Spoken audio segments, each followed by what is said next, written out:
Well, everyone, welcome today. This is the next in my series of interviews for our UCLA Special Issues in Education. And with me today, I have Katie Andersen from College Fit. So Katie, welcome. We're so glad to have you here. Thank you. And I have a bunch of questions to ask you. And so first of all, my class is going to want to know a little bit about you. What's your background? Tell us about yourself and how did you come to do what you're doing? Okay. Well, I was born in California and raised in Irvine, which is Southern California, halfway between Los Angeles and San Diego. And as I went through high school, I was a three-sport athlete. I played volleyball, soccer, and track. I knew that I wanted to get into, play college athletics. And my family hired a college counselor when I went through this process myself. And so I ended up getting recruited. Did everything that they told me to do. I made a recruiting video and I contacted coaches, and I ended up being recruited by Duke University to play women's soccer. I played for 2 years, and after 2 years, I decided that I was going to leave and do some other things.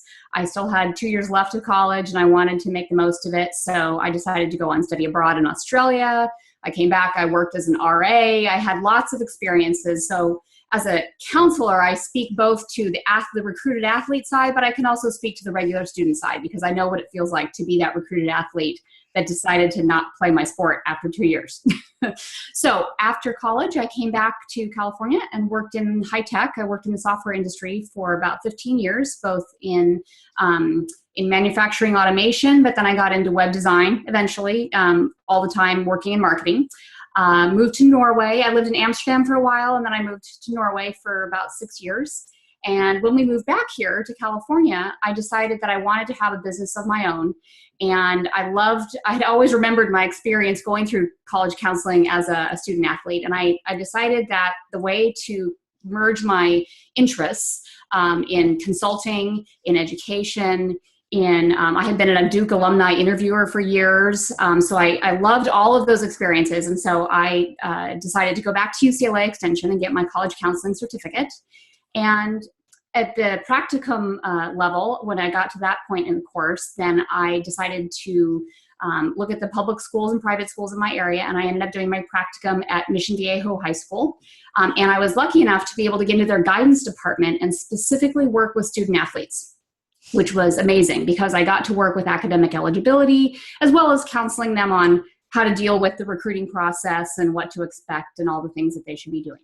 So I started my business a few years ago. I graduated from UCLA in December of 2012, and then now I've started my business for a few years, and I've had lots of successful recruits go on to play college sports. So it's been a really fun ride, and I'm looking forward to many more years. Fabulous. And when you say you're a UCLA graduate, you mean from the UCLA College Counseling Certificate, right? So yes. All the things that my students are doing right now, you've been there, done that. So been there, done that, yeah. So, and we're also, Katie and I are going to do an interview on just that later on. So if you're watching this, plan for that. So that coming from a student athlete perspective yourself, that gives you a lot of insight, and having worked with a lot of students really gives you an additional perspective. So what do you see as the way things have changed? What trends do you see in athletic recruiting, and where do you see things going? Okay, so a lot has changed. In fact, it's interesting how many families I speak with where at least one of the parents had been an athlete in college, mm-hmm. and we're all sort of thinking, wow, it's been 25 years. Or, things have changed a lot. So one of the things that's changed most dramatically is the age at which kids are getting recruited. When I tell families that they need to get started early, I'm talking getting ready by end of your sophomore year, the spring of your sophomore year is a really great time to start thinking about this process and start kind of putting all the pieces together in motion so that you have your entire junior year to be able to work on this process, contacting coaches and all of that. And then your senior year is really primarily the fall. when you're doing applications and things, and giving yourself the opportunity to have a backup plan, because, athletes get hurt, coaches change jobs, things are always a little bit in flux. So you have to be able to go with the flow. So I just see that, especially in certain sports, when it comes to starting early, women's soccer is one, lacrosse, volleyball, there's a number of, they tend to be primarily female sports, where coaches feel this pressure to recruit very early. You will hear of families, kids getting verbal offers from schools, freshman, sophomore year, and the families feel the pressure to need to commit to that. Mm-hmm. And the reality is, you don't have to. I know it feels like things will disappear if you don't commit. But the reality is that because things change so much, you really want to be in a position where you've made a very determined decision about, and an informed decision about what it is you're getting yourself into.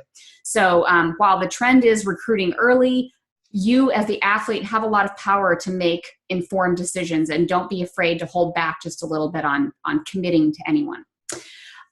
Another trend that I see, more and more kids, I don't know if this is a generational thing or just the way that academics have gone, but kids sometimes, not all of them, but many of them have this opinion that I'm going to get recruited independent of what my academics say about me. Right. And I'll tell you, it'll overshadow it. I'm the athlete. They're going to want me on my team. It doesn't matter what I do as a student, right? Right. They just feel, and I see it in certain sports where that tends to be more of the case. But I will tell you that I have worked with a number of athletes who just barely either made academic eligibility or didn't make it.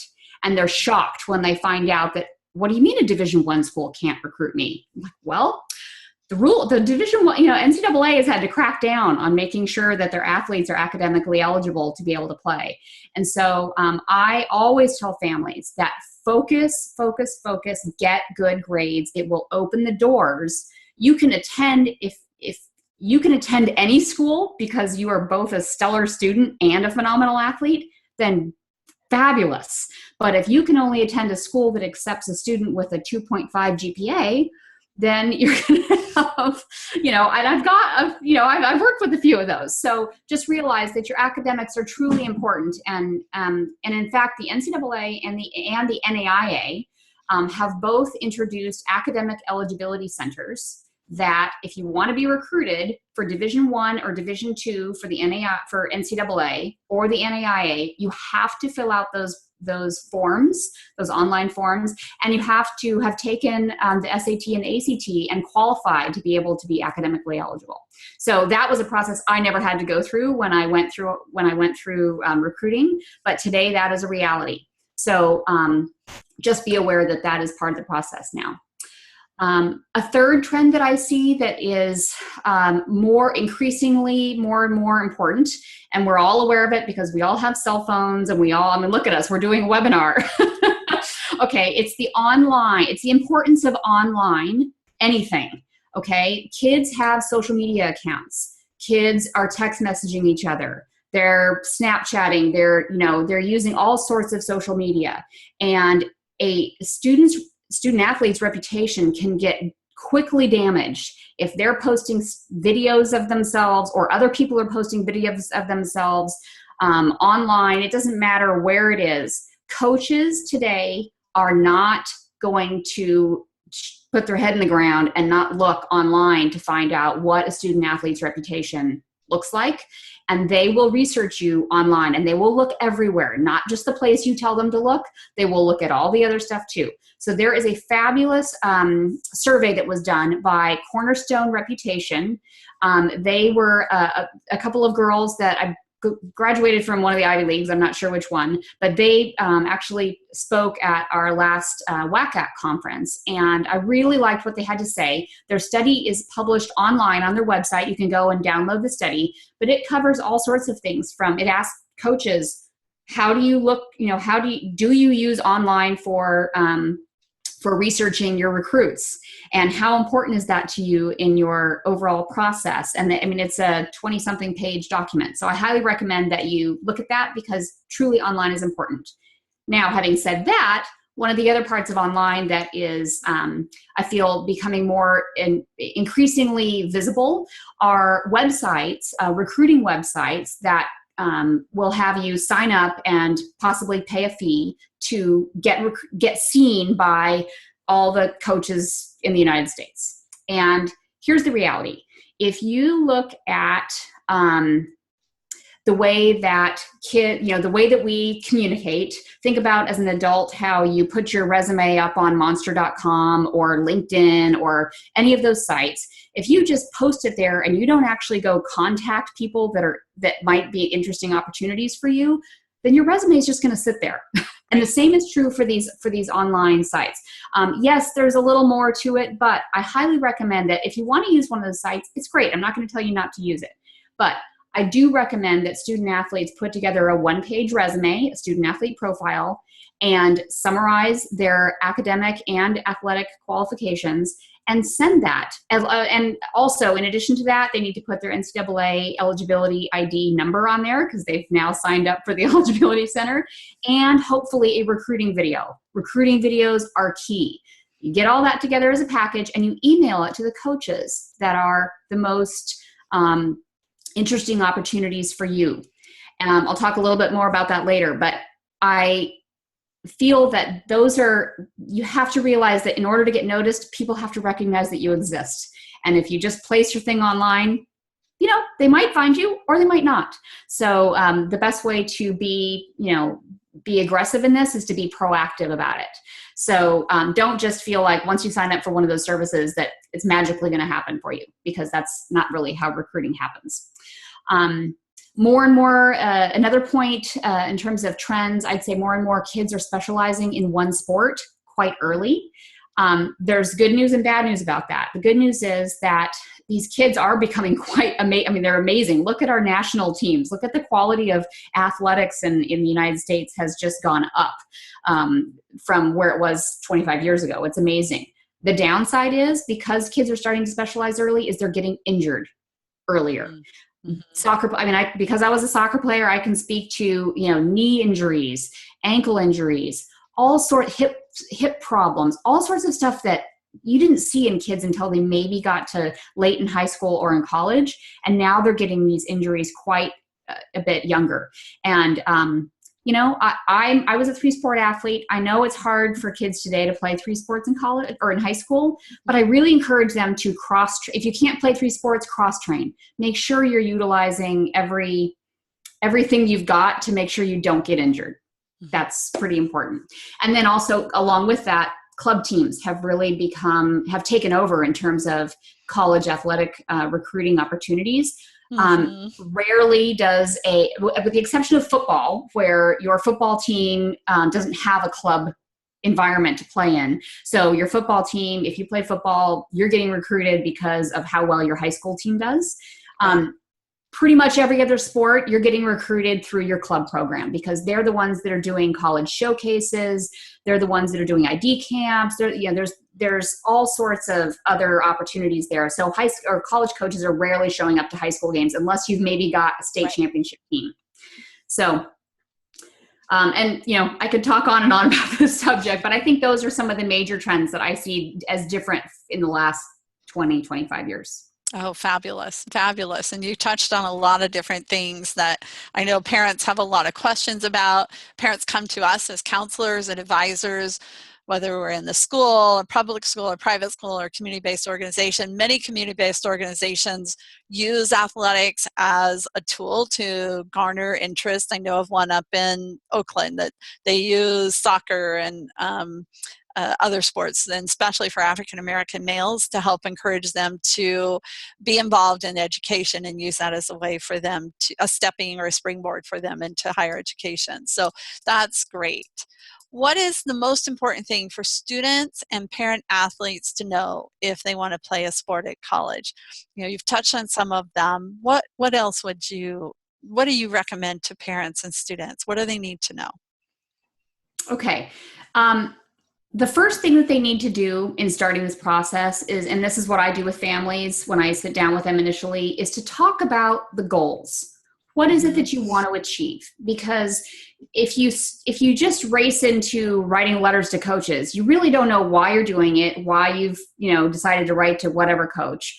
It's really, really important to sit down and talk about your goals. And those goals need to be academic goals, athletic goals, financial goals, social goals, although I put those kind of secondary. Location also, depending on how important that is to you. You really need to understand why you want to approach certain schools, because there are thousands of them. So understanding your limits on, how to narrow your choices come down to what your goals are. Understand that, again, you need to focus on, I tell the kids, don't let your academics slip. I know that lots of kids, once they start getting recruited, they kind of feel like, oh, well, I'm on my way. I don't need to worry about this anymore. Don't let it slip. Especially if you're looking at top tier schools, those schools cannot recruit kids that don't have academic profiles that don't look like their normal student body.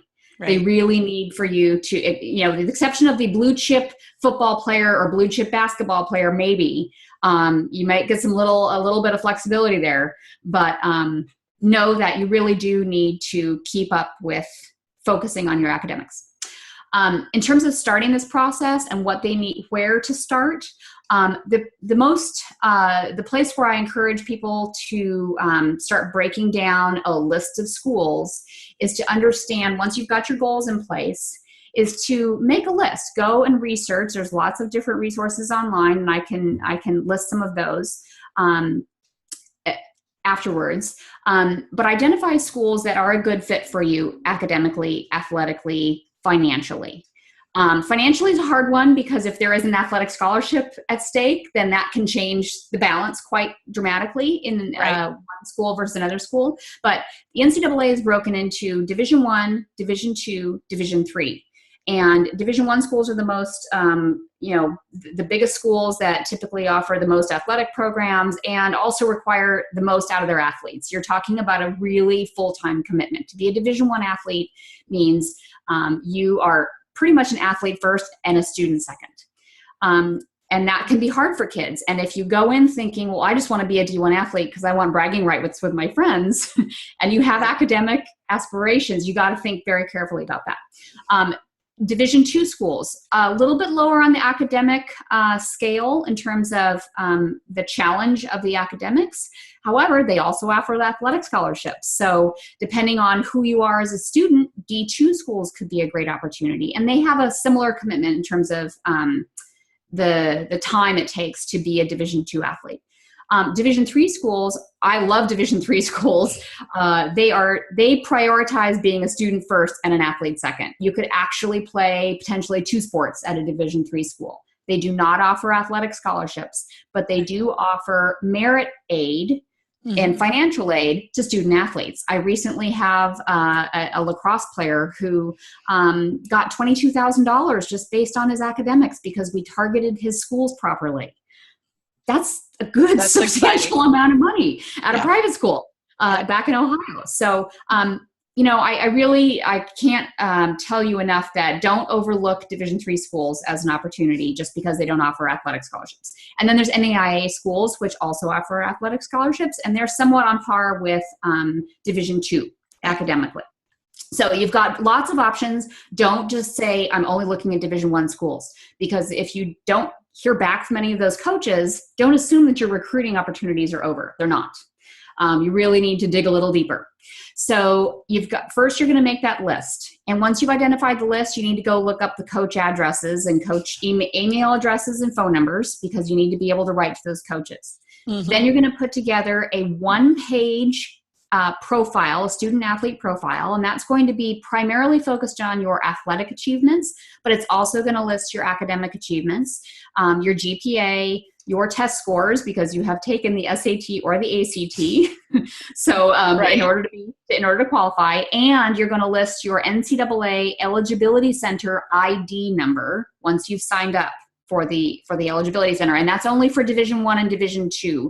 And if you're thinking NAIA, then they also have an eligibility center. You want to put that ID number on that document because it allows those college coaches to see that you're serious and you've gone ahead and you've registered and you've sent them your academics, and they know that you are qualified to academically compete at their school. You also want to look at recruiting videos. You're going to put together a recruiting video. You could do it yourself, although I highly recommend that you look at people who do this professionally, because having a good, solid recruiting video can make the difference of you getting recruited or not getting recruited. Especially if you're looking at schools that they're not close to where you live. And for you international students out there, right. Or you counselors who are international counselors, recruiting videos, the way to go. You need to have it. Now, having said that, if you are playing a sport that is track, swimming, cross country, any of these sports that are time-based, that your time is your time, your point A to point B, those don't necessarily need recruiting videos because your time is the thing that qualifies you as being eligible to be athletically competitive at a school. So just realize that if it's a time-based sport, you don't really need one. Otherwise, yes, highly recommend that. And you're going to email all of that to the college coaches, the document and a brief email to introduce yourself. You then need to follow up on the phone.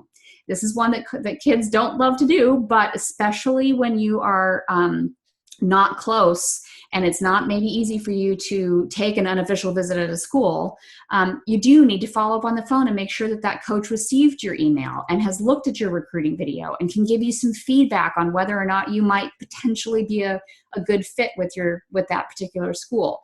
And once you start to get, hopefully you get some replies back depending on your age. There are rules about recruiting and when college coaches can contact you. But hopefully you as a student athlete and a parent, mostly student athletes, I don't want parents calling college coaches. It really needs to be driven all by the student athlete, but you can call those coaches anytime. There are no rules regarding you being able to contact those coaches. The rules are very much around when they can contact you. So just know that you can, by starting this process early, you get a little bit of a head start on making sure those coaches know who you are and that you're developing a relationship with them. Because a lot of this is relationship driven. So one thing that I mentioned recruiting rules earlier. Anyone interested in working with student athletes needs to go to the NCAA Eligibility Center, and you can download a document. It's a PDF file, and it's called the NCAA Guide for the College-Bound Student Athlete. This is a document. Again, I'll upload the current document, but it changes every single year. And it's got a good, solid summary of the recruiting rules, the calendars, how it all works. If you're just getting started, that's a great place to start. It really does a pretty good job of outlining it all for you. And I wanted to mention also for the kids that are more on the international side, when it comes to the Eligibility Center, transcripts are an issue because the NCAA has to review international transcripts. So there is a section there on the Eligibility Center that talks about international. And even if you have done, I think, partial, I recently talked to a family where the child had gone to school for 2 years in another country and then come to the US. So anytime you're dealing with international, go up there. They've got a whole section of the NCAA that just works with international transcripts because the schooling systems are so different. So just know that read through that document, do your best to understand it, but then also you can contact the NCAA directly with your questions. I think my final point about test scores, something that's happening this year that is it really only affects juniors primarily, is that the new SAT is being launched in March, the first opportunity for those kids to take the SAT. And a lot of families ask me, what do we do? What do we do? And here's the tough thing. It's a new test.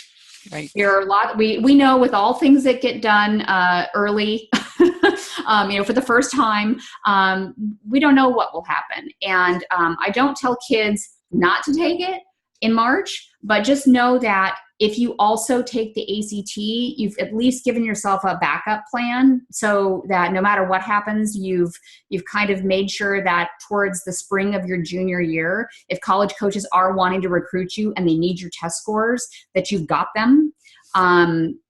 That's just, and then by the time we get to fall of the student's senior year, that should all be kind of whatever, bugs might be in the system have been worked out, hopefully. And then we're back on track with either the SAT or the ACT. But that's just one that I've kind of heard buzz about.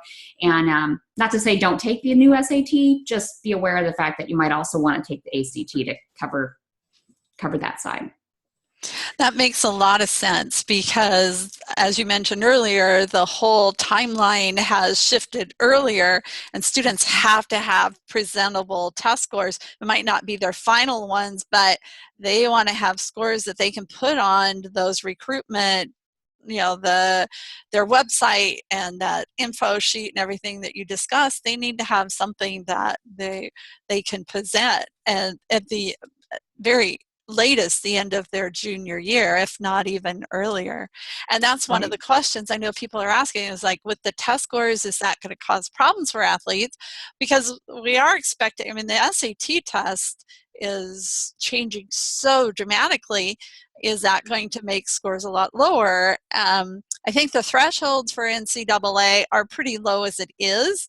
So I don't know that it's going to kick students out in a large percentage, but it could.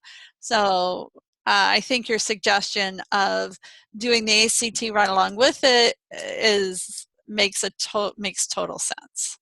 So right. And also, for those students looking at the top tier schools where, say an ACT score of a 30 and above is the expectation, you really, okay, we're looking at, two different ends of the spectrum, the kids who, might drop below the line and the kids who are just trying to, inch up as high as they can. One little point makes all the difference in the world at an Ivy League or a NESCAC school. So it's important that you realize that by the end of by the spring of your junior year, certain schools, college coaches are trying to get their lists in order and figure out who it is that's at the top that they really want to secure. And not only that, but they want their students to be applying early in the fall, as early as possible, because they want to secure those positions, either early action or early decision whenever they can. So you need to be prepared as a student athlete that if that is you being recruited that early, that you've got all your ducks in a row. Right. You've taken care of all of these things so that it makes it super easy, and that coach doesn't have to hound you about getting your test scores done. When are you going to get this done? When are you going to get that done? It's all just taken care of. You've got a good solid plan in place. And not only that, but athletes do have to fill out the application. You've probably heard the story of one or two that didn't have to fill out an application. Some miracle happens within the admissions department. But for the most part, student athletes still need to fill out their applications, and they need to take them seriously, because I've had kids, I had a number of kids come in just even last year with shoulder injuries, surgery, no longer an athlete. Oh, gosh, it would really be too bad if you didn't take your application seriously and now you're a regular student. Or the student who got called by the coach who said, sorry, I'm moving to another school and I'm no longer, you can still be recruited by the school that I'm not previously worked for, but I'm no longer recruiting you. There's kind of a lot of these moments where kids freak out. And the thing is, if you've taken this process seriously through the entire thing, then you know that you've made solid decisions for the right reasons. So can any of our class members, how can people reach you? Is there, if they have questions, what would you recommend? Can they send you an email, go to your website?